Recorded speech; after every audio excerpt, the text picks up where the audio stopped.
welcome to the Traveling Introvert. Today I want to talk about mental health. And the reason that this has come up is recently I've had a lot of my friends go through some mental health issues for various reasons. And I think it's something that doesn't get talked about often enough. But it also, it makes me introspect and think, what do I do for my mental health? And there are many different ways for people to look after their mental health. And something that isn't brought up enough is mental hygiene. As children, we are taught that we need to brush our teeth twice a day, and how much toothpaste to put on the toothbrush, and the correct way to brush your teeth, which teeth need a little bit more love, and also your tongue and other areas of your mouth and mouthwash, etc. So we get taught also how to clean ourselves. We get taught how to wash and shower and bathe ourselves. We get taught that this is good for us and this is what we should be doing to be, a good human being. However, when it comes to mental health, I don't think we get taught in the same way, if at all, how to look after ourselves mentally. And this is becoming more and more of an issue. Not only due to the way life is now, but the things that we do and the way we do things. Our life is very different from how it would have been 50 or 100 years ago.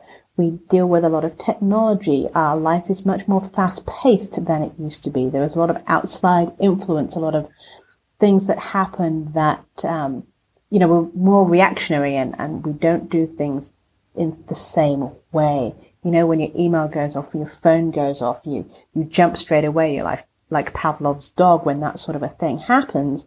But, 100 years ago, that wasn't really a thing. And so having this constant bombardment of information and things and notifications leads our brains to be wired up slightly differently. And also the expectations that are set upon us societally, how we're supposed to deal with things, what is a good or a bad way of dealing with something, is taught in a really interesting way, but it's not taught necessarily directly. You're not taught directly how to take care of yourself mentally. You are taught directly how to brush your teeth, but you're not taught directly by your parents. Hey, meditation might be a good thing to do, or examining why you do things and what your triggers might be. So what I think is a great idea is to set aside some time and think about what mental health or mental hygiene might mean to you and how you would like to achieve that, and also how you've seen it with other people, what they've done, what they've tried to do and maybe failed at. And it's okay, because you won't always know what works for you mental health wise, and that might change over time or when something happens.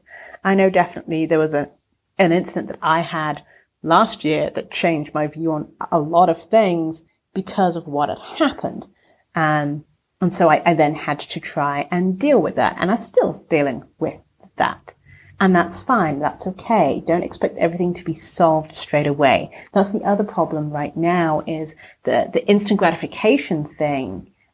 Yes, you can go to therapy, but you should only go once or twice and then you should be fine. And that's not the case. Sometimes healing takes years, and that is okay.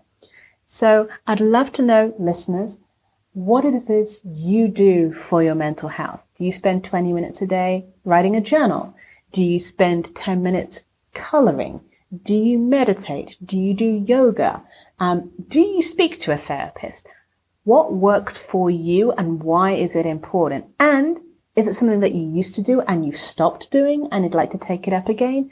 Because just like brushing your teeth and showering, mental health, you shouldn't just deal with it when something happens. There should be constant care and attention, even if it's once every 6 months that you go to a therapist just to talk it out. And yes, your friends semi-count as therapists, but they're not professionals. So I'd love to know what you do for your mental health, and if you don't do something now, what you would like to do before the end of the year. Thank you for listening. This is Janice from the Traveling Introvert, helping introverts launch their podcast with limited overwhelm.